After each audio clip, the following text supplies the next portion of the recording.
నవరసాలు తెలుసా? సరే నవరసాలు ఏమేమి ఉంటాయి చెప్పు. నవాలు, చెప్పురా. పెసళ్ళు, పెసళ్ళు, ఏమంటారన్నా అవి జీలకర్ర, జీలకర్ర, కండ్ల కండ్లు కాదన్నా అవి ఏమంటారు కదన్నా ఆవాల ఇట్లా చేనులో వేస్తారు చూడన్నా అది చేనులు అంటే మినప గింజలు వేస్తారట చూడు. మనకు అది తైదేలు తైదేలనా ఐదు మూడు మూడు నవరసాలు అయిపోయినాయి. ఓకే, ఇంకా గవేనా నాకు తెలిసిన మూడు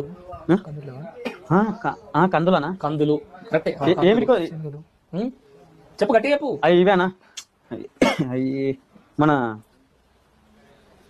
ఆందేపు గింజలు రసాలు అవి అవి కూడా కలిపిస్తారు. అదే సో 9 నవరసాలలో వీళ్ళు 5 చెప్పారు. ఆందేపు గింజలు, ఇంకా కందులు, కందులు, ఆవాలు, జీలకర్ర, ఆవాలు, జీలకర్ర, నవాలు, నవాలు, నవరసాలలో నవాలు. నవాలు ఇంకొకటి చూడు 8 అయిపోయినాయి. ఆ ఒక్కడైనా చెప్తాడు ఒక్కటి.